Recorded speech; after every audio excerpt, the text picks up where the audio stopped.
জুবিন গাৰ্গৰ তেওঁ আমি সকলোৱে জানো বিশ্ববৰেণ্য অসমীয়া জাতি গঠনৰ প্ৰক্ৰিয়াত আটাইতকৈ শক্তিশালী ভূমিকা লোৱা এজন সংগীত জগতৰ বা মানৱ অধিকাৰৰ ক্ষেত্ৰত ৰাজনীতিৰ ঊৰ্ধত থাকি তেওঁ যি শক্তিশালী ভূমিকা জাতিটোৰ কাৰণে কৰি থৈ গ'ল তাৰ বাবে তেওঁক শ্ৰদ্ধা জনাবলৈ আৰু তেওঁৰ লগতে আজি যিসকল বৃদ্ধাসকল ইয়ালৈ আহিব বুলি শুনিয়েই প্ৰকৃততে এই বৃদ্ধাশ্ৰমৰ বৃদ্ধাসকল আহিব ইয়ালৈ তেওঁলোকৰ এই ছবিখন উপভোগ কৰিবলৈ মই ইয়ালৈ আহিছোঁ। জুবিন গাৰ্গৰ লগত আত্মীয়তা মোৰ নতুন নহয়, যথেষ্ট দিন আগৰ পৰা আত্মীয়তা।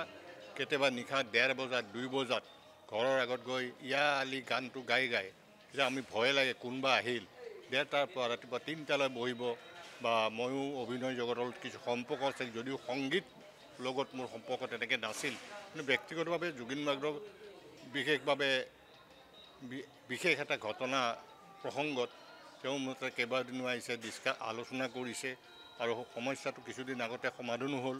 গতিকে তেখেতৰ বিভিন্ন কিবা থাকিলে মোৰ লগত কথা পাতে বা আহে বা আমি লগালগি হওঁ।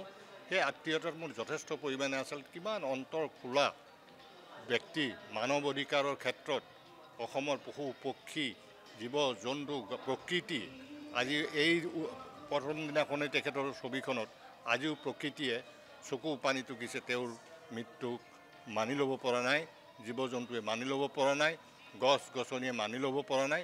তেনে এজন মহান ব্যক্তি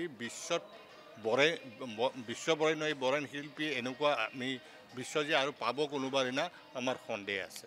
তেওঁ অসমৰ মানুহৰ কাৰণে ভাৰতবৰ্ষৰ লগতে বিশ্বৰ মানুহৰ কাৰণে তেওঁ এজন ভগৱান সদৃশ্য ব্যক্তি আছিল। আজি তেখেতৰ শেষ চিনেমাখন নিজে আজি উপভোগ কৰিব নোৱাৰি তেওঁ বাৰে বাৰে কৈ গৈছিল আপোনালোকে ৰৈ বিনাৰে ছবিখন উপভোগ কৰিলেও সকলো দিশ আপোনালোকে পাব। আৰু সেইবাবে আজি জুবিন গাৰ্গক শ্ৰদ্ধা জনোৱাৰ উদ্দেশ্যে আমি সপত্নীসহ এই ছবিখন উপভোগ কৰিবলৈ আহিছোঁ।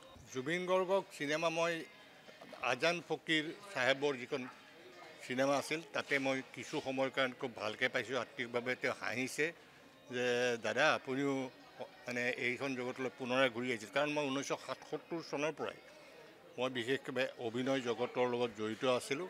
পবিত্ৰ ডেকা, মহেন্দ্ৰ বৰঠাকুৰ, নীলোৎ চক্ৰৱৰ্তী এইসকলৰ লগতে আমাৰ ঐক্যতান ক্লাব এটা আছিল, যিটো অহাকালি তেওঁলোকৰ বছৰীয়া 50 বছৰীয়া পাতিছে। তাতেই মই 77 চনলৈকে মই সেইসকলৰ জড়িত বিভিন্ন নাটৰ লগত জড়িত হৈছিলোঁ।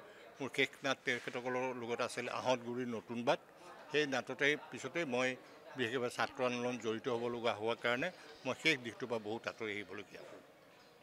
এটা কথা জানিব পাৰি যে আপুনি প্ৰথম আজি চিনেমা হললৈ আহিছে ছবি উপভোগ কৰিবলৈ। এনেই চিনেমা হলত যায় নিজৰ চিনেমা ছবি থাকিলে, কিন্তু আজি যিহেতু আপুনি প্ৰথম আহিছোঁ বুলি উল্লেখ কৰিছিলে আহি পোৱাৰ লগে লগে ছাত্ৰ জীৱনৰ পৰাই মই ছবি চোৱা নাছিলোঁ, ছবি গৃহলৈ অহা নাছিলোঁ। মাত্ৰ মই যিবিলাক ছবিত অভিনয় কৰিছিলোঁ প্ৰিমিয়াৰ শ্ব'ত সকলোৱে বিচাৰে, কিন্তু প্ৰিমিয়াৰ শ্ব'ত মই অংশগ্ৰহণ কৰিছিলোঁ, কিন্তু দৈনন্দিনভাৱে মই চিনেমা হলৰ লগত মোৰ সম্পৰ্ক নাছিল। লগত বৌ আহিছে, বৌ যিহেতু মনৰ কথাই সুধিম, যিহেতু জুবিন দা আমাৰ সকলোৰে আপোন, ইয়াৰ আমঠো, আৰু সেইগৰাকী আজি অনুপস্থিতিত আমি তেওঁৰ ছবি উপভোগ কৰিব লগা হৈছে। তেখেতক শ্ৰদ্ধা জনাবলৈ আহিছোঁ ইয়াতে, কাৰণ তেখেত আমাৰ কাৰণে মানে মানৱ নাছিলে, তেখেত আমাৰ কাৰণে ভগৱান আছিলে।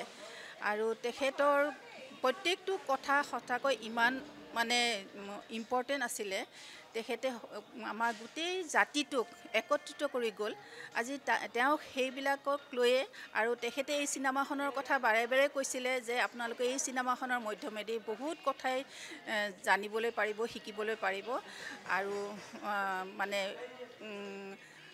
ওলাই আহোঁতে আপোনালোকে কান্দি কান্দি ওলাই আহিব লাগিব।